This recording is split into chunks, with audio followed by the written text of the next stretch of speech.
Bonjour à tous. Nous voici réunis pour la première webconférence de la filière des maladies auto-immunes et auto-inflammatoires rares en cette belle journée du 3 avril 2015. Il s'agit de la première webconférence d'une série. Vous savez que les webconférences, ou vous saurez très rapidement que les webconférences de notre filière des maladies auto-immunes et auto-inflammatoires rares faites pour vous, pour toutes les personnes de votre service, pour vos chefs de clinique, pour vos externes, vos internes, les praticiens, pour vous former autour de ces maladies, auront lieu tous les premiers jeudis de chaque mois. Ce seront les jeudis de la filière, de 12h30 à 13h30. Elles se feront en direct comme celle d'aujourd'hui et vous pourrez bien entendu poser à la fin de cette conférence toutes les questions que vous le souhaitez par chat. Elle sera aussi filmée, enregistrée et vous pourrez la podcaster à volonté pour faire un staff si vous le souhaitez avec votre équipe ou d'autres équipes. Voilà, je suis entouré pour cette première webconférence par Géraldine Wojtasi, qui est notre infirmière qui assure au sein du centre de référence des consultations avancées pour les ulcérations digitales et qui m'accompagne et qui a aussi une spécificité autour de l'éducation thérapeutique du patient, et nous en parlerons sans doute. Et puis de Hélène Maillard, qui est la chef de projet de notre filière des maladies auto-immunes depuis quelques jours. Et le sujet du jour, c'est le traitement du phénomène de Raynaud et des ulcérations digitales associées à la sclérodermie systémique. Alors vous savez que la sclérodermie débute toujours pratiquement par un phénomène de Raynaud, que c'est le premier des symptômes dans 95 à 99% des cas, que cette crise de Raynaud, elle évolue en 3 actes. Il y a la phase dite blanche ou syncopale, où les doigts sont en vasoconstriction et donc prennent un aspect comme celui-ci. Puis ensuite, il y a une deuxième phase après quelques minutes. C'est très variable d'un patient à l'autre, d'ailleurs, ça peut être quelques secondes, quelquefois ça peut durer un quart d'heure, 20 minutes. Après, nous avons la phase bleue, où il y a une vasodilatation vénulaire, qui donne cet aspect quelquefois noir et spectaculaire et qui inquiète les patients et leur entourage. Puis, il y a la phase rouge, où on observe une vasodilatation artériolaire et des petites artères qui donnent cet aspect. Parfois pis, vous voyez que l'index est un petit peu cyanotique, est en phase bleue, et les autres doigts et la main sont en phase rouge. Les extrémités sont donc touchées en priorité, et les mains, mais aussi les pieds, et c'est extrêmement fréquent aussi, et puis plus rarement, aussi possiblement la langue. Ça, c'est une photo extrêmement rare d'un patient atteint de sclérodermie systémique et qu'on avait essayé de provoquer cette crise de Raynaud avec un glaçon sur la langue, mais il l'a fait tout seul, sans qu'on ait eu besoin de glaçon pour cette photo. Alors, la physiopathologie de la sclérodermie systémique, vous la connaissez. Le trigger est sans doute d'abord vasculaire, comme en témoigne le phénomène de Raynaud qui peut débuter quelques mois, quelques années avant les premiers symptômes Raynaud de la sclérodermie systémique. Il est vasculaire avec, on ne sait pas quelle est la nature de ce trigger, mais en tout cas, ça fait apparaître des molécules d'adhésion qui vont attirer les cellules inflammatoires au niveau de la paroi vasculaire, qui vont traverser la paroi vasculaire et donc envahir le périvasculaire. Ces cellules inflammatoires vont sécréter des cytokines, sécréter des facteurs de croissance. Il va y avoir un recrutement de cellules profibroblastiques qui vont se différencier en myofibroblastes, qui vont venir enserrer, engainer les vaisseaux, donnant la fibrose et la vasculopathie. La sclérodermie est une vasculopathie sclérosante. Cette vasculopathie qu'on repère aisément lorsque on a un petit peu l'habitude et qu'on a l'œil. Au niveau de la sertissure de l'ongle, on voit ces petits vaisseaux dilatés qui sont les mégacapillaires que l'on peut observer assez aisément en capillaroscopie. Vous connaissez l'aspect de microangiopathie organique avec ces mégacapillaires, tout à fait typique de sclérodermie, pas pathognomonique, mais assez typique de sclérodermie. Et si on compare ça par rapport à une capillaroscopie normale, je peux vous dire qu'elle est normale, c'est ma capillaroscopie, eh bien, les capillaires sont très très fins, on épingle à cheveux, il y a 9 à 14 par millimètre, donc voilà l'aspect normal. Cutolo a pu décrire différents stades de sévérité ou d'évolutivité de cette capillaroscopie. Ces stades sont intéressants. Vous avez là le stade normal, vous avez le stade dit early, précoce, avec surtout l'aspect de mégacapillaire, parfois de quelques hémorragies. Puis l'aspect dit actif, où il y a de nombreuses hémorragies, une diminution du nombre de capillaires, et l'aspect dit tardif, où il y a des thromboses capillaires, il y a des aspects de zones complètement désertes et une microangiopathie anarchique qui se développe pour essayer de compenser ces thromboses capillaires. Et il était montré que la sévérité de la sclérodermie dépend de la sévérité de cette microangiopathie, comme par exemple, ce qui a été montré ici, c'est l'atteinte pulmonaire, avec un autre ratio qui est de 16, quand sur l'aspect capillaroscopique, il y a un aspect tardif. Alors il y a la microangiopathie au cours de la sclérodermie, mais il y a aussi la macroangiopathie. Les vaisseaux deviennent des macro-vaisseaux dès lors qu'ils sont visibles à l'œil nu. Et donc la définition qu'on apporte assez classiquement à la macro-circulation, c'est le vaisseau qui fait au moins 1 mm. Au niveau des doigts, c'est les collatérales digitales.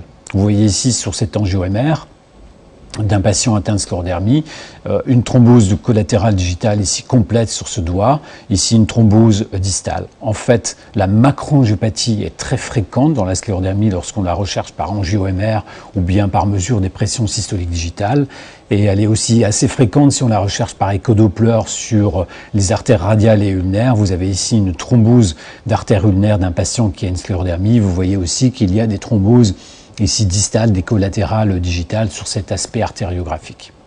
Alors il est très important de rechercher ces impatients sclérodermiques s'il y a une thrombose ulnaire. Bien entendu, quand un patient va développer une microangiopathie et une macroangiopathie, il sera beaucoup plus à risque d'avoir une atteinte vasculaire distale sévère et donc des ulcérations digitales.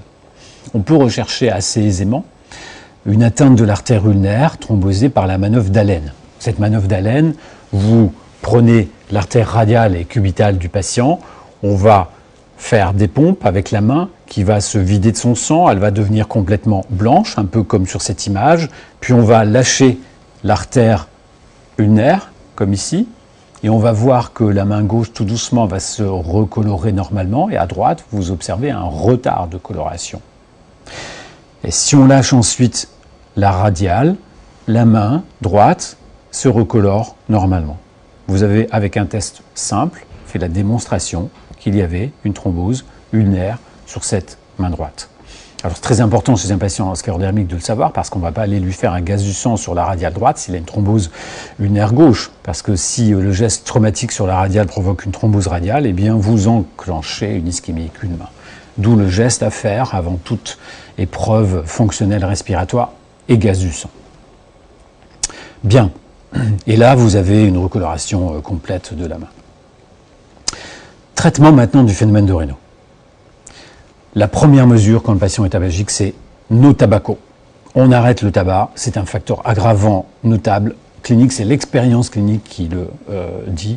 Vous le verrez, les études ne sont pas tout à fait formelles, mais en tout cas, il y a une vingtaine d'années, avec Pierre Yvatron, des essais avaient été faits dans le service avec des capteurs thermométriques qui montraient que quand on fume une cigarette, eh bien, la température cutanée peut baisser de 1 ou 2 points sur le dos de la main. Et donc, vous imaginez donc que cela entraîne évidemment une vasoconstriction aussi distale et ça peut aggraver la circulation distale.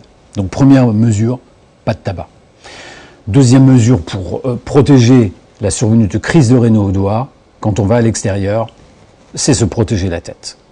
Parce que quand on va à l'extérieur, il y a une perte thermique au niveau de l'extrémité céphalique. S'il y a une perte thermique là, pour garder votre température cérébrale à 37 degrés, il faut bien préserver d'autres territoires cutanés. Ça entraîne des vasoconstrictions distales et donc des crises de Raynaud chez les patients sensibilisés et chez les patients sclérodermiques. Donc première mesure, se protéger la tête, se protéger le cou et bien entendu se protéger les mains. Se protéger aussi de mesures. Au cours de l'été, on peut avoir un phénomène de Raynaud quand il y a de simples variations thermiques d'une pièce à l'autre. Un patient qui est dans une pièce de 24 degrés, s'il va dans une pièce de 20 degrés, peut faire une crise de Raynaud. Et donc, méfiance vis-à-vis de la climatisation. C'est un facteur évidemment très gênant pour les patients qui souffrent de Raynaud. Ce qui est très gênant aussi, c'est l'eau froide. Et donc, s'il faut nettoyer la salade, on la nettoie pas ou on la nettoie à l'eau chaude, quoi. Mais c'est clair que si on met les mains, si le patient met ses mains dans l'eau froide, ça va être un facteur traumatique supplémentaire et peut-être un facteur qui risque de précipiter à l'occasion d'un microtraumatisme une ulcération digitale. Se protéger les mains du froid, bien entendu, mais aussi de toutes les blessures, de tous les micro-traumatismes locaux, parce qu'au cours de la sclérodermie, ce sont les micro-traumatismes locaux qui vont favoriser les ulcérations digitales. Alors, mesure générale, donc, on a résumé un petit peu tout ça. Il y a des médicaments qui sont contre-indiqués, notamment les bêta-bloquants, les vasoconstricteurs nasaux qui aggravent la vasoconstriction distale. Alors concernant les bêta-bloquants, il faut peut-être pondérer. La contre-indication, elle est relative parce qu'aujourd'hui, il y a des bêta-bloquants qui sont cardiosélectifs. Et puis, parfois, un patient peut avoir besoin d'un bêta-bloquant parce qu'il y a une cardiopathie ischémique sévère ou qu'il a des antécédents d'infarctus du myocarde ou d'insuffisance cardiaque et des petites doses filées sont parfois nécessaires. Eh bien, c'est la balance risque-bénéfice qu'il faut évaluer. Bon, si un patient a un réno, s'il ne s'aggrave pas avec un peu de bêta-bloquant, ça n'est pas une contre-indication, évidemment, c'est le cœur qui prime. Alors, se méfier des bêta-bloquants qui peuvent être masqués, cachés. Il y en a dans les colliers. On a eu des patients qui venaient pour un phénomène de réno et c'était tout simplement parce qu'ils avaient un glaucome et qu'ils recevaient un collier bêta-bloquant et c'était le facteur inducteur. Ça peut être un facteur aggravant caché, méconnu. On passe ensuite au traitement pharmacologique du phénomène de réno. On parlera ensuite des ulcérations digitales. Alors la liste est longue, mais les niveaux de preuve sont faibles. Il y a les inhibiteurs calciques, il y a la trinitrine, les alpha-bloquants, les sartans, les inhibiteurs de la recapture de la sérotonine, les inhibiteurs de la phosphodiestérase de type 5. Il y a les antagonistes de l'endothéline, on n'en parlera pas pour le réno car il n'y a pas eu de niveau de preuve pour le réno. Il y a les IEC et les ARA2. Juste un petit mot pour la trinitrine en topique. On utilisait avant la trinitrine que utilisaient les patients qui étaient insuffisants coronaires, qu'ils s'appliquaient sur la poitrine. Maintenant, la trinitrine pommade n'existe plus. Elle existe en patch. Certains mettent des petits patchs parfois à la racine des doigts pour traiter les ulcères. Bon, c'est pas un traitement du réno, mais la trinitrine en pommade existe quand même encore. Elle se dénomme rectogésique, on la trouve en pharmacie, c'est un traitement des hémorroïdes. Mais certains patients qui ont un réno très sévère et qui font notamment des engelures l'hiver, eh bien, je leur prescris ce traitement qui n'est pas remboursé évidemment, mais une petite application de trinitrine quotidienne et matinale peut permettre d'améliorer incontestablement la microcirculation et d'ailleurs aussi prévenir les engelures chez des patients qui sont très gênés par cela l'hiver. Concernant les médicaments et les quelques niveaux de preuve que nous avons, il y a les inhibiteurs calciques. Alors dans le réno idiopathique, les inhibiteurs calciques ont été testés, il y a de très nombreuses études, mais toutes avec des petits effectifs. Ce qui ressort lorsqu'on fait une méta-analyse de tout ça, c'est qu'il y a sous calcium bloqueur une diminution de la fréquence des crises de réno, dans le réno idiopathique, et qu'il y a une diminution de la sévérité des crises. Avec donc, en conclusion, dans le réno idiopathique, une diminution du nombre moyen des crises de 3 à 5 par semaine, et une amélioration de la sévérité des crises d'environ 33%. Le médicament qui était le plus souvent utilisé, c'est la nifedipine. Concernant le phénomène de réno au cours de la sclérodermie, il y a aussi quelques études, toujours de faible effectif, avec, en méta-analyse, eh bien, une significativité concernant la fréquence des crises aussi, et la sévérité des crises. Et si on fait une synthèse de tout ça, eh bien, au cours de la sclérodermie, les inhibiteurs calciques diminuent en moyenne le nombre de crises de 8 sur une période de 2 semaines. C'est sans doute intéressant pour certains patients et une diminution de la sévérité de 35%. Alors on ne sait pas trop si ça prévient les ulcérations digitales. En tout cas, nous avons dans un papier précédemment, on en redira un petit mot tout à l'heure, montré que les patients qui ont une sclérodermie systémique, que l'on met sous inhibiteur calcique, développent moins d'ulcération digitale au cours de leur histoire clinique. Alors parfois il y a des petites intolérances, bien sûr, notamment les œdèmes des membres inférieurs. Peut-être certains, ça a été rapporté, les inhibiteurs calciques, notamment la nifedipine, peuvent avoir un effet délétère sur le sphincter du bas-œsophage, qui est évidemment un inconvénient au cours de la sclérodermie, mais on a d'autres inhibiteurs calciques que la nifedipine. Alors en pratique, pour nous, il faut, pour beaucoup d'experts, il faut prescrire à tout patient sclérodermique nouvellement diagnostiqué un inhibiteur calcique pour améliorer son réno et puis peut-être pour éviter le risque de survenue ou retarder le risque de survenue d'une maladie ulcéreuse digitale. Celui qu'on utilise de première intention, bien toléré, c'est de l'amlodipine, 5 mg. Souvent, on peut monter à 10 mg. Bon, en général, pour le phénomène de réno, on ne monte pas au-delà. Lorsqu'il y a une intolérance, c'est vers le diltiazème qu'on se tourne. D'autres médicaments ont été testés. On a cru à un moment donné que certains ARA2, notamment le losartan, pouvaient être efficaces. Il a montré dans un petit essai versus nifedipine qu'il faisait un peu mieux, finalement, sur la sévérité et la fréquence des crises de rénaux, mais il n'y a pas eu d'autres essais avec les ARA2. Et puis, d'expérience, on a fini par être un petit peu déçu de ce médicament. Les inhibiteurs de la recapture de la sérotonine peuvent être utiles aussi. Il y a ce petit essai randomisé sur 53 patients qui montre en crossover que versus la nifedipine, il peut améliorer aussi le phénomène de Raynaud en termes de sévérité et de fréquence des crises. Pour ma foi, si un patient a besoin de Prozac, eh bien, ça pourra peut-être aussi lui améliorer le phénomène de Raynaud, mais on ne prescrit pas ce médicament dans cette indication, évidemment. Les traitements médicamenteux autres qui ont été testés alors sont dits des vasodilatateurs, mais on peut penser que les prostacyclines, les antagonistes des récepteurs de l'endothéline et les inhibiteurs de la phosphodiesterase de type 5 sont plus que des vasodilatateurs. Ils pourraient bien agir au cœur du processus fibrotique de la sclérodermie. Mais les données que nous avons concernant le phénomène de Raynaud sont les suivantes. Il y a quelques essais randomisés qui ont été faits sur le Raynaud associé à la sclérodermie. On va peut-être se focaliser simplement sur cette étude-là qui concerne 131 patients atteints de sclérodermie. On a des petits P qui sont significatifs sur le phénomène de Raynaud. Et donc, on le prescrit assez volontiers, et vous le prescrivez aussi assez volontiers, je pense. Il y a des patients en sclérodermie qui ont des phénomènes de Raynaud très sévères, que l'on prend en hôpital de jour ou de semaine au mois de septembre, octobre, novembre et qui ont leur cure d'iloprost pendant 5 jours et qui sont très nettement améliorés une bonne partie de l'hiver. Certains le font de façon assez systématique, d'autres de façon un peu moins systématique, mais il est vrai qu'un patient qui a un phénomène de Raynaud sévère peut tirer bénéfice de ce traitement annuel. Qu'en est-il des inhibiteurs de la phosphodiesterase de type 5 dans le Raynaud de la sclérodermie? Une étude qui a été faite sur, vous voyez, une population hétérogène, 18 patients, faible effectif. C'est une étude crossover, néanmoins il y a un signal qui sort en termes de bénéfices sur la fréquence des crises de Raynaud et sur la durée des crises de Raynaud aussi. Mais aujourd'hui, le sildenafil n'est pas approuvé dans le phénomène de Raynaud, bien évidemment. Après donc le phénomène de Raynaud, on va passer aux choses plus complexes qui sont les ulcérations digitales de la sclérodermie. Vous avez là une ulcération digitale ischémique, tout à fait typique, hyperalgique. Il faut différencier les ulcérations digitales ischémiques qui sont en général en distalité de l'interphalangienne proximale, qui sont plus volontiers sur la face palmaire ou latérale ou parfois périinguéale. Mais en tout cas pas en regard des reliefs osseux.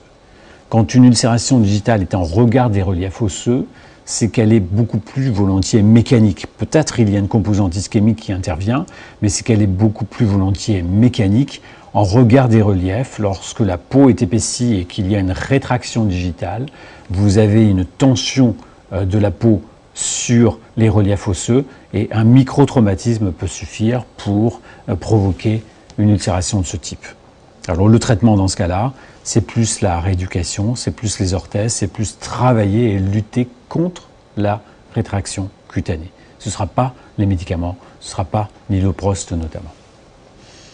Troisième type d'ulcération digitale, les ulcérations sur microcalcification. Alors c'est extrêmement fréquent que la sclérodermie soit cutanée limitée ou qu'elle soit cutanée diffuse. Les calcifications sont volontiers localisées au niveau pulpaire ou latéral au niveau des doigts, mais on peut en avoir partout ailleurs. Hein. On peut en avoir au niveau des couilles, on peut en avoir au niveau des avant-bras, des pieds, des genoux, etc. Mais dans ce cas-là, quand une ulcération survient, elle est aussi volontiers mécanique, liée à ces calcifications, plus ou moins dures d'ailleurs, et ça peut se ramollir et donner un aspect d'allure de suppuration et de pseudopanarie. En tout cas, dans ce cas-là, c'est retirer les calcifications, il vaut mieux le faire avec l'aide d'un chirurgien, comme ici, qui permettra d'assurer une excellente cicatrisation. Bien, revenons maintenant aux ulcérations ischémiques. Plusieurs études, plusieurs cohortes se sont focalisées sur l'analyse des facteurs favorisant les ulcérations ischémiques au cours de la sclérodermie. L'âge et le sexe masculin, incontestablement, sont des facteurs de risque. L'homme est plus à risque d'ulcération digitale, et plus le sujet est âgé, plus il est à risque d'ulcération digitale. Le tabac, quant à lui, eh bien, dans ces grandes cohortes, ne sort pas, étonnamment, mais l'expérience, je vous l'ai dit, amène à dire qu'il faut dans tous les cas arrêter le tabac. Pas de tabac, c'est comme pour les ulcérations au niveau distal de l'artériopathe. Alors, l'atteinte cutanée aussi est un facteur de risque de survenue d'ulcération digitale. Plus il y a une extension cutanée importante, plus il y a un risque élevé de développer des ulcérations digitales. Les patients qui ont une sclérodermie cutanée diffuse sont plus à risque que les patients ayant une sclérodermie cutanée limitée. Un petit mot de l'hypertension pulmonaire et surtout de la DLCO-ABC. Alors en fonction des études, ça sort, dans d'autres études, ça ne sort pas, mais on a envie de croire que plus la DLCO est basse en l'absence de fibrose pulmonaire, plus cela reflète le mécanisme de microangiopathie dans la sclérodermie, et finalement, eh bien, ma foi, la DLCO reflète au niveau du poumon ce qui se passe aussi au niveau des doigts, et on n'est pas surpris que lorsque les patients ont une DLCO très basse liée à la microangiopathie pulmonaire, ils ont aussi sans doute une microangiopathie sévère au niveau digital et sont plus à risque de développer des ulcérations digitales. L'histoire naturelle des ulcérations digitales des patients sclérodermites, c'est quoi? Dans une étude rétrospective que l'on avait fait, qui reprenait toute l'histoire sclérodermique de 101 patients, eh bien, et puis les autres cohortes et d'autres études, on l'a confirmé depuis, ça s'était publié en 2007, montre qu'environ un patient sur deux est concerné un jour par une ulcération digitale. Ce qui veut dire qu'un patient sur deux ne fait jamais d'ulcération digitale au cours de la sclérodermie. Quand il y a des ulcérations digitales, elles sont 2 fois sur 3 récurrentes. Ce qui veut dire qu'on va traiter ces patients en fonction de la sévérité de ces ulcérations digitales. S'ils font une poussée une fois d'un ulcère digital, on ne va pas mettre en route un traitement de fond sur des années s'il n'y a jamais de récidive. Une étude transversale observationnelle faite chez Chris Denton montre que ce sont les patients qui ont plutôt une sclérodermie cutanée diffuse qui font des ulcérations digitales, 42%, contre 33% lorsqu'il y a une sclérodermie cutanée limitée. Ça, c'est une étude transversale faite sur une grosse cohorte, vous voyez 6000 patients. Quand un patient fait des ulcérations digitales, il y en a souvent plus qu'une. Dans cette même étude de l'équipe de Denton, les patients qui ont au moins un ulcère digital, en fait, en ont en moyenne 2,6. 2 à 3 ulcères digitaux à l'occasion d'une même poussée. On imagine le handicap que cela peut entraîner. Nous avons montré dans cette publication de 2007 que lorsqu'un patient sclérodermique doit développer un ulcère digital ou une maladie ulcéreuse digitale, il la développe précocement par rapport aux premiers symptômes hors rénaux de sa maladie.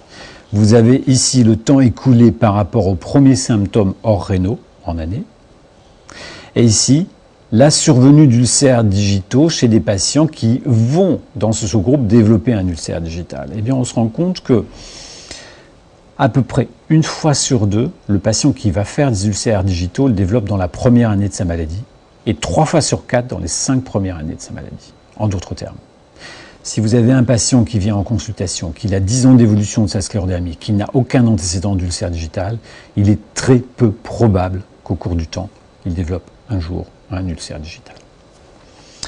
Localisation de ces ulcères digitaux, eh bien, je vous ai dit que les microtraumatismes intervenaient énormément pour déclencher ces ulcères digitaux ischémiques. Eh bien, on n'est pas surpris de voir que ces ulcères sont plus volontiers au niveau de la main droite et plus volontiers au niveau des 3 doigts qui sont utilisés mécaniquement dans tous les jours pour tous les gestes de préhension. Le handicap de tout ça est important.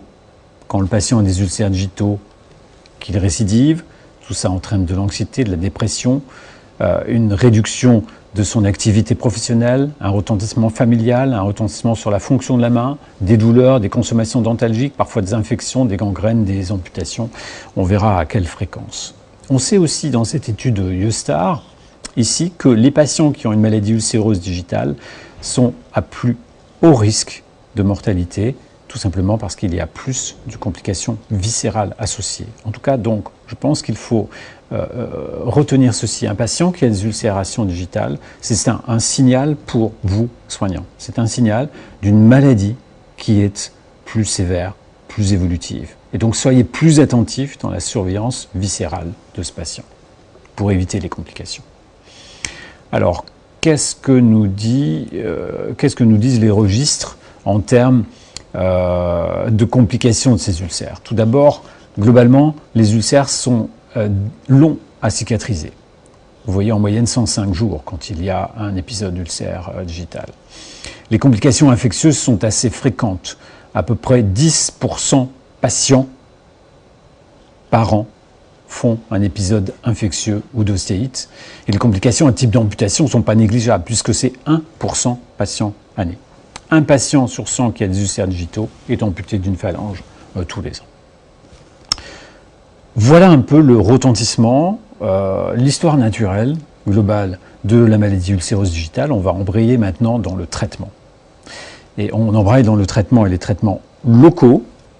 D'abord, c'est essentiel dans la prise en charge. Et pour ça, je vais appeler Géraldine Postasic, notre infirmière, qui assure des consultations, qui peut venir à côté de moi et à qui je vais faire la transition, lui donner mon micro. On est en direct, donc pas de coupure. On va essayer de faire ça dans la foulée.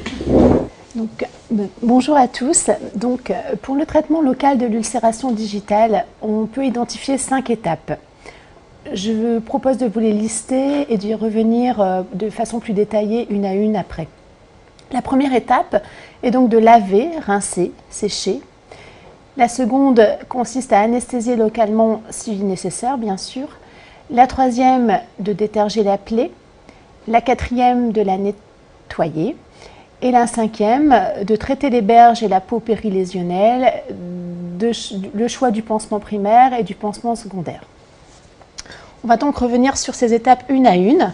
Donc la première, laver, rincer, sécher. En fait, le nettoyage d'une ulcération digitale rejoint celui d'une plaie chronique. C'est-à-dire que dans le but d'éliminer les germes de surface, les résidus de pommade, de pansement, les débris organiques, il faut nettoyer la plaie. Comment? Eh bien, sous l'eau du robinet, tout simplement, avec un savon de Marseille, un gant de toilette réservé à cet effet. Un savon de Marseille non parfumé, sans adjuvant. Il faut savonner la plaie. Ensuite, la rincer, idéalement avec de l'eau stérile ou de l'eau du robinet. Dans la vraie vie du patient, il faut s'adapter. Ensuite, sécher la plaie, idéalement également avec des compresses non stériles ou alors une serviette de toilette réservée à cet effet. Ensuite vient l'étape numéro 2 qui est d'anesthésier localement la plaie si nécessaire. Si la plaie demande une détertion mécanique, à ce moment-là, l'anesthésie va permettre d'améliorer le soin et de le rendre moins douloureux. Alors, comment on anesthésie une plaie? Alors, localement avec une pommade anesthésiante type EMLA pendant 30 minutes sous pansement hermétique. Là, on est dans l'ordre de l'AMM. Alors, sinon, on peut utiliser aussi de la xylocaïne en gel ou en nébuliseur, qui là permet un geste un petit peu plus rapide avec une pause de 20 minutes. On peut parler aussi du gaz, type Calinox, qu'on n'utilise certainement pas assez dans le cadre de en tout cas dans mon expérience, dans le cadre des prises en charge, mais voilà, il est également disponible. Ensuite, cette anesthésie vient la phase numéro 3 qui est la détertion de la plaie, donc dans le but d'éliminer la nécrose, la fibrine, les calcifications éventuelles si elles sont à fleur de peau. Pour cela, il faut utiliser soit un grattoir de Vidal, soit une curette de Broc, soit un bistouri, un ciseau en fonction du stade et de l'aspect de la plaie. Ensuite, une fois cette détertion faite, il faut nettoyer la plaie, donc la rincer pour éliminer les débris de cette détertion, la rincer à l'eau stérile.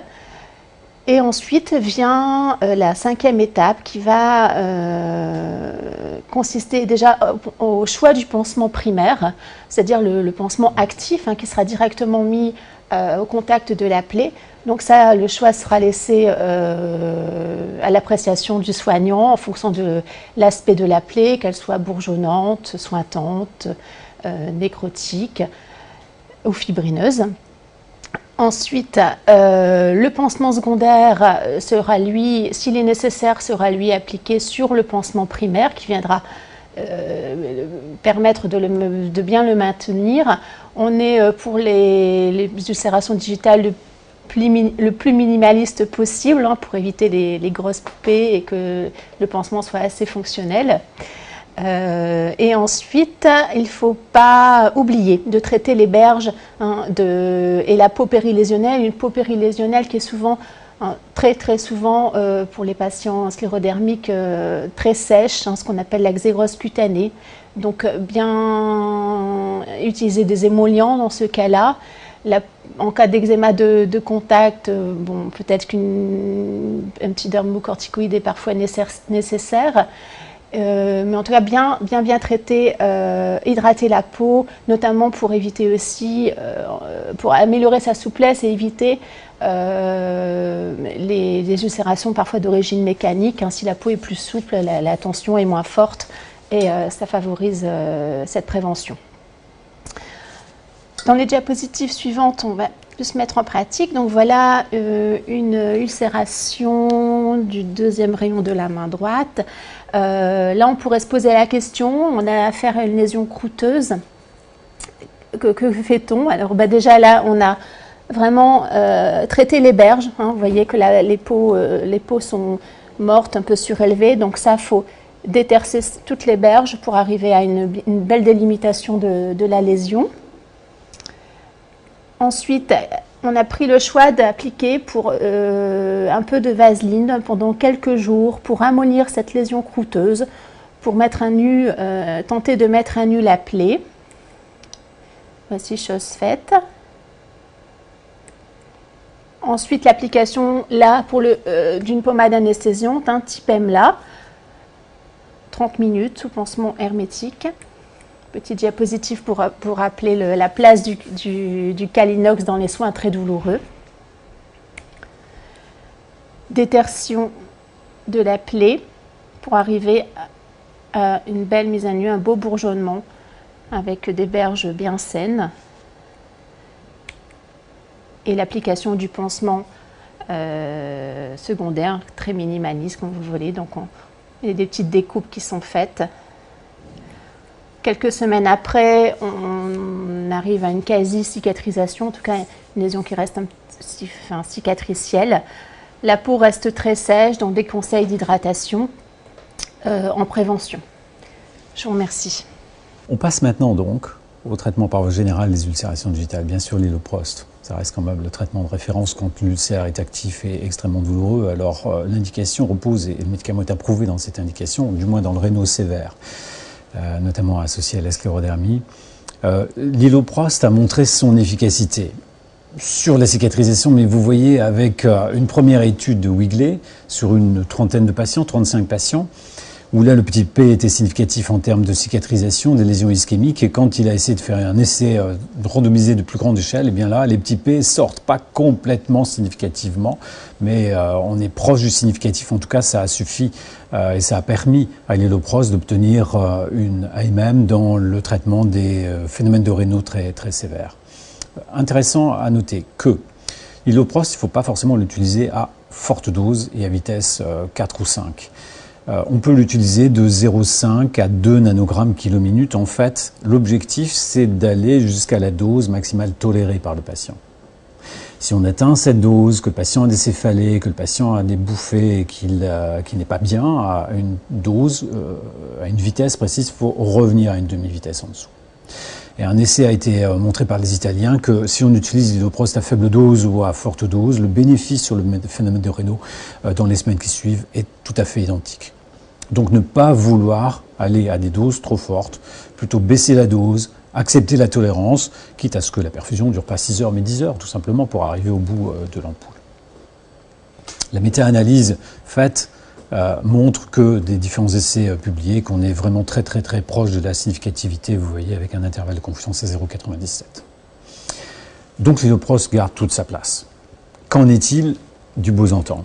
En termes de cicatrisation, eh bien, le Bosentan ne fait pas mieux que le placebo dans l'essai Rapids-One, vous voyez, où à 4 mois de traitement, 3 mois environ ici.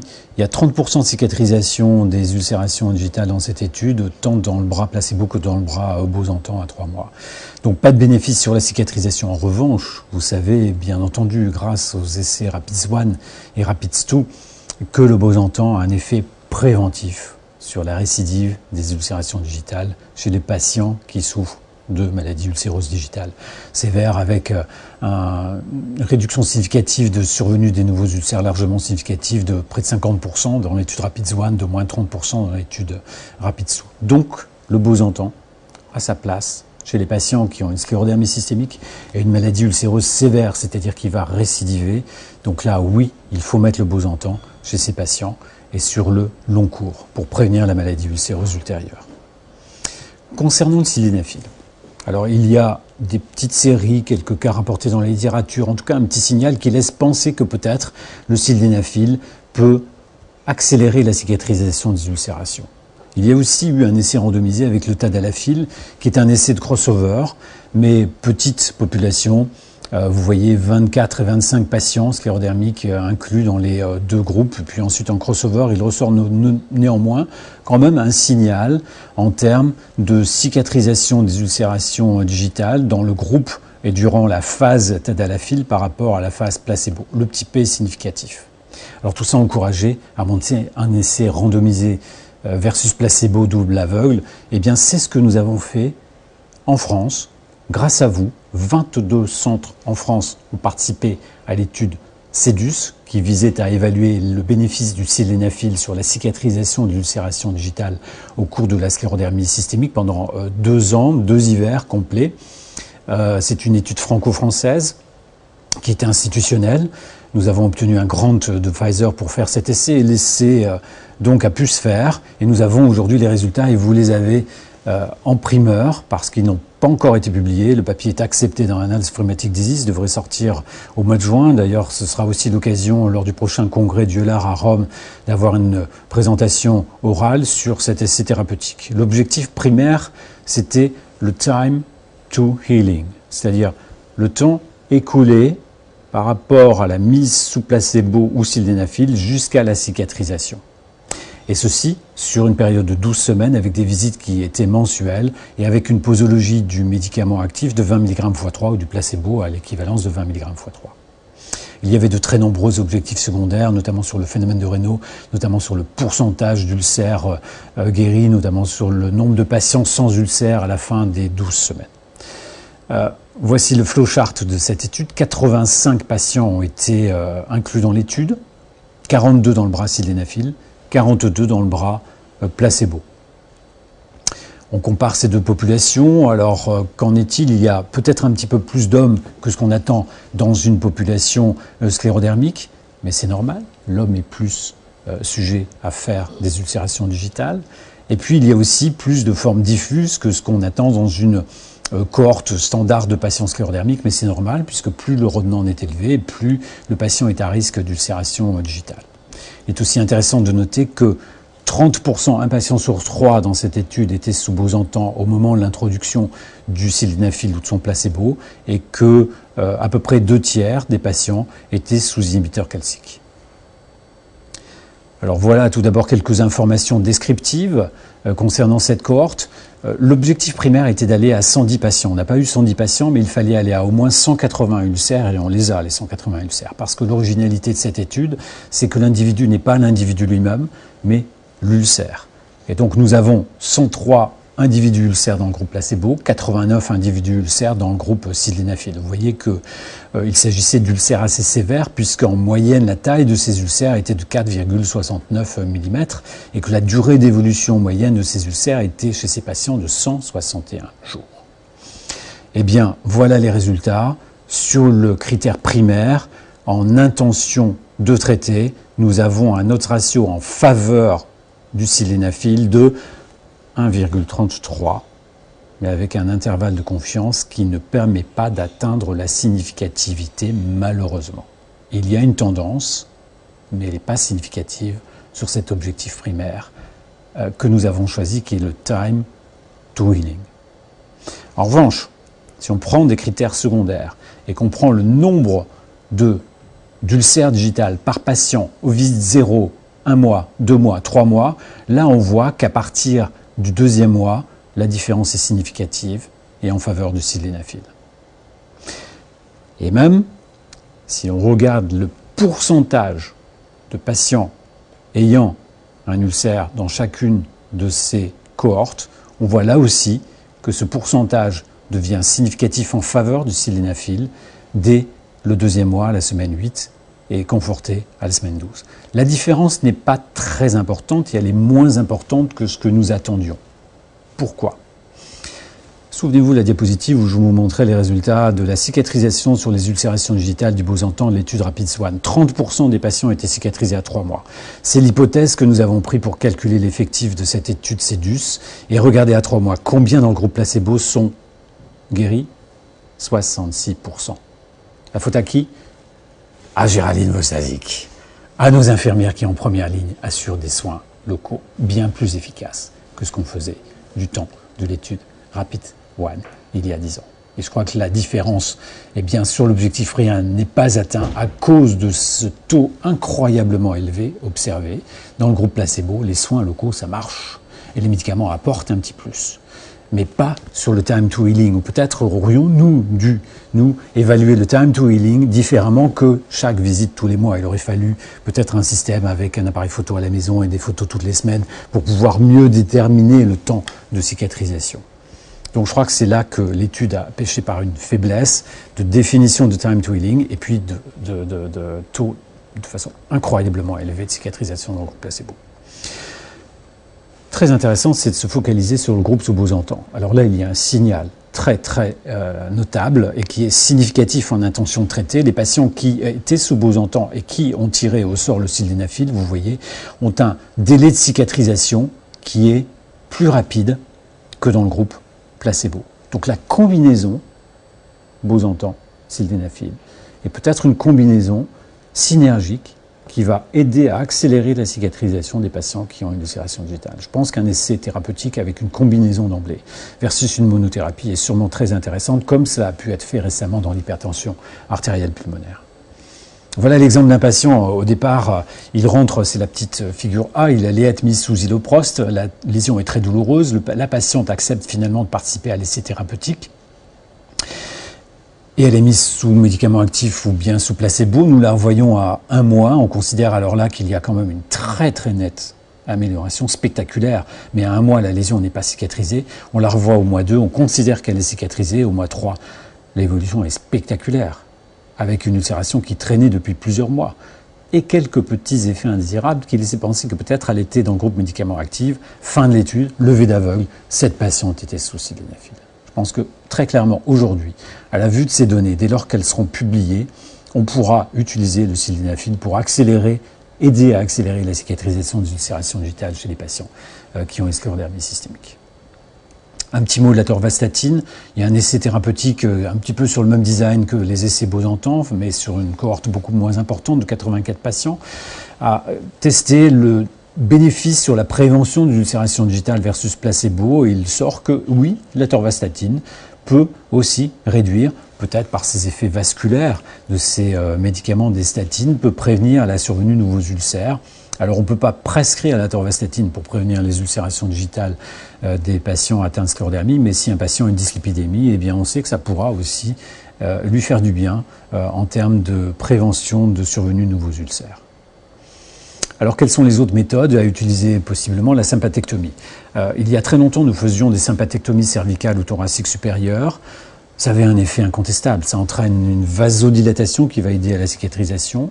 On peut maintenant faire des sympathectomies mieux tolérées et moins traumatisantes qui sont locales, soit sur les artères radiales et ulnaires. On insiste tout simplement l'adventice et ça va libérer des petites fibres nerveuses qui vont permettre une vasodilatation des vaisseaux, qui vont permettre une amélioration de la vascularisation distale. On a pu faire ça chez certains de nos patients avec une amélioration pour passer un cap. Mais c'est un peu comme la sympathectomie chez des patients diabétiques. Ça permet de passer un cap, mais ça ne résout pas le problème. Les patients vont récidiver. Donc c'est quelque chose qu'on fait de moins en moins. La toxine botulinique a été testée, mérite de faire un essai randomisé. C'est un peu pareil que la sympathectomie finalement. Ça provoque une vasodilatation, c'est une sorte de sympathectomie chimique. Donc ça va permettre de passer un cap. Certains auteurs ont montré que ça pouvait aider à cicatriser les ulcérations digitales, mais l'équipe de Wigley en a une certaine expérience et on revient un petit peu, quoi. Ils étaient un petit peu emballés au départ et aujourd'hui, eh bien, les patients finissent par récidiver et finalement, je ne pense pas que ce soit une voie d'avenir. Et puis c'est assez douloureux à l'injection, quoi. Il faut là le Calinox pour que les patients supportent les injections au niveau des doigts. Alors on ne peut pas parler de traitement des ulcérations digitales, de traitement en général des maladies chroniques, sans parler de l'éducation thérapeutique du patient. L'éducation thérapeutique du patient permet de faire un diagnostic éducatif initial, permet d'évaluer les besoins des patients. Et nous avons développé ce petit jeu qui s'appelle le Scléroquiz, qui est comme un jeu de loi, en fait, avec des différentes questions adaptées au niveau des patients, de difficulté et d'âge, comme les incollables. Sur cette même base, on a fait ça pour le lupus, avec l'aide de toute l'équipe éducative, avec Sandrine Morel qui a beaucoup travaillé, Géraldine Vostasi qui a beaucoup travaillé, l'équipe de Cochin, Alice Bérézné aussi du Mouton qui ont beaucoup travaillé avec nous pour la création de ces différents outils éducatifs. En tout cas, cet outil permet de faire un diagnostic initial, de voir le niveau de connaissance de sa maladie du patient. On peut après inclure le patient dans un programme d'éducation et on peut voir avec le même jeu à la fin de ce programme ce qu'il a retenu de ce programme. Et nous avons un programme qui est adapté aux patients qui ont des ulcérations digitales. L'éducation thérapeutique est un soin. Il faut l'inclure au traitement pharmacologique et aux traitements locaux des ulcérations digitales.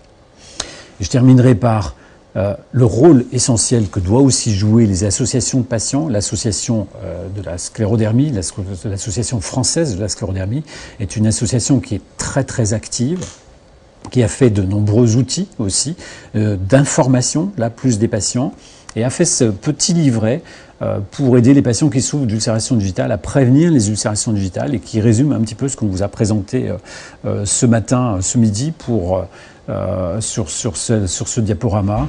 Bien se protéger, prévenir les microtraumatismes locaux. Et ce petit document, on le diffuse maintenant par courrier à tous nos patients qui souffrent d'ulcération digitale. Et vous pouvez le retrouver sur le site de l'Association des sclérodermiques de France. Parlez de l'association à vos patients.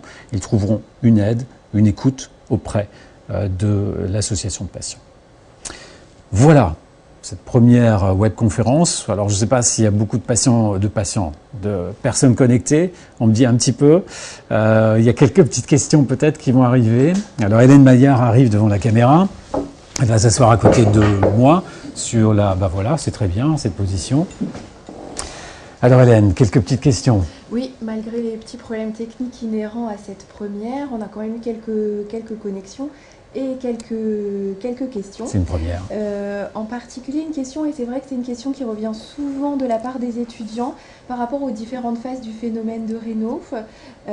Est-ce que s'il n'y a qu'une phase ou deux phases sur les trois, est-ce que c'est péjoratif? Est-ce que ça a une signification de ne pas avoir toutes les phases du Raynaud?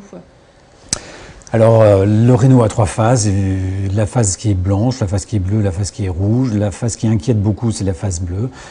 Il est vrai qu'on peut ne pas avoir toutes les phases. Il y a des patients qui ont des phases bleues, qui ont des phases blanches, qui ont des phases rouges. Il y a des patients qui ont des formes pi, comme on a vu, rouge et bleu. On peut avoir un Raynaud avec une seule phase. Et c'est pas moins grave, c'est pas plus grave que s'il y a les trois phases. C'est pareil. D'accord. Alors, une question de nos confrères et amis pédiatres à Lyon. Par analogie aux dermatomyosites de l'enfant, où on est très gêné par les calcifications qui se développent, est-ce que dans la sclérodermie, il y a des traitements en particulier systémiques, des traitements autres que les traitements locaux ou la chirurgie, pour faire face aux calcifications sous-cutanées des sclérodermies? Alors tout d'abord, Alexandre, je fais le bonjour à Alexandre à Lyon. Alexandre Bello est mon copilote, un pédiatre à Lyon. Voilà. Calcification et sclérodermie, traitement. Alors ça, c'est quelque chose d'extrêmement difficile. Je disais que les localisations peuvent être multiples, c'est souvent très invalidant, souvent récidivant. Tout a été essayé sur les calcifications, la colchicine, qui quelquefois peut être utile quand il y a une composante inflammatoire associée. Les inhibiteurs calciques, on a bien cru qu'on pouvait faire disparaître les calcifications avec des inhibiteurs calciques, calcium inhibiteurs, mais donc il ne suffisait pas d'un raisonnement intellectuel pour que ça marche. Malheureusement, les bisphosphonates ont été essayés aussi, ma foi, rien ne marche que que l'extraction mécanique, avec parfois des récidives, mais il faut aller assez aisément quand le patient est gêné par des extractions mécaniques. Il n'y a pas d'autre traitement efficace. D'accord. Prochaine question, vous nous avez beaucoup parlé de la prévention secondaire des ulcérations digitales. Est-ce que vous proposez un traitement qu'on mettrait chez tous les sclérodermiques pour la prévention primaire de la survenue d'ulcération digitale, puisqu'on sait que quasi tous les sclérodermiques ont un phénomène de Raynaud. Et je pensais en particulier aux inhibiteurs calciques. Ben oui, je pense la publication faite en 12 ans de rhumatologie en 2007 encourage à faire cela et montrer que les patients qui sont mis au moment du diagnostic sous inhibiteur calcique font moins d'ulcération digitale que les autres. Donc incontestablement, tout patient sclérodermique nouvellement diagnostiqué doit être mis sous inhibiteur calcique. D'accord. On avait aussi quelques petites questions qui s'adressaient à notre infirmière. Donc je vais laisser la place à Géraldine qui va prendre le micro et répondre aux petites questions. Alors Géraldine, on se pose la question, tu nous as parlé des traitements antalgiques lors des soins des ulcères digitaux. Est-ce qu'il y a une place pour l'hypnose ? Alors oui, je pense que oui, il y a une place pour l'hypnose, en tout cas dans l'accompagnement du soin. Alors peut-être un accompagnement d'une anesthésie aussi, ou alors essayer que l'hypnose dans le soin. Nous n'avons pas encore testé l'expérience, mais je pense que ça ne saurait tarder, puisque nous avons un médecin de notre équipe, le docteur Sandrine Morel-Dubois, qui est formé maintenant à l'hypnose, et je pense que nous tenterons l'expérience très bientôt. D'accord. Et puis dernière question, tu nous as parlé des soins. Les patients, c'est vrai qu'ils ne viennent pas forcément à l'hôpital tous les 2 jours, tous les jours pour faire leurs soins locaux. Donc à la maison, est-ce qu'il faut systématiquement qu'il y ait une infirmière libérale qui vienne pour faire les soins locaux, ou est-ce que dans certains cas, un patient bien formé, qui a bien compris le rôle du soin, peut assumer lui-même ses soins locaux, du moins entre les visites de l'infirmière ou les visites à l'hôpital ? Alors, le traitement de l'ulcération digitale relève d'un soin infirmier. En tout cas, quand il y a une détertion mécanique qui doit être faite, et ce jusqu'à cicatrisation. Maintenant, il est vrai que nos activités d'éducation thérapeutique permettent aux patients d'acquérir des compétences d'auto-soin, d'adaptation. Et quand la détertion n'est plus nécessaire et que le pansement peut être fait de façon toutes les 48 heures ou 3 fois par semaine, à ce moment-là, il y a une autonomie du patient qui permet de se passer éventuellement du passage de l'infirmière libérale. Mais dans la majeure partie des cas, pour l'instant, on est encore assez prudent et on aime quand même que le pansement soit, en tout cas, au moins vu dans ces cas-là, 1 fois par semaine par l'infirmière libérale. Et ça, je parle de cette phase vraiment après, quand la détertion n'est plus nécessaire et qu'on est en phase de bourgeonnement et de cicatrisation. Par contre, le conseil qui est donné pour le passage de l'infirmière libérale, puisqu'on en parle, c'est quand la détertion est nécessaire et qu'une anesthésie locale est faite. C'est compliqué pour une infirmière libérale d'arriver chez le patient et de seulement mettre l'anesthésie en local. Il faut revenir à 1 demi-heure après pour le soin. Donc, ce qui est demandé au patient est quasiment toujours fait, c'est de s'entretenir avec son infirmière, de convenir de l'heure de son passage et d'appliquer l'anesthésie en local, de faire son lavage des mains tel que je vous l'ai décrit tout à l'heure et d'appliquer son anesthésie en local lui-même. Voilà. Très bien. Merci. On est au bout de cette conférence. Eh bien, merci beaucoup, Hélène, Géraldine. Merci aussi à Pierre-Louis. J'aimerais que Pierre-Louis, c'est celui que vous ne verrez pas, qui est derrière la caméra, c'est notre webmaster. J'aimerais qu'on passe à la dernière diapositive, revenir sur les diapositives pour simplement que vous puissiez voir le programme de nos webconférences pour l'année.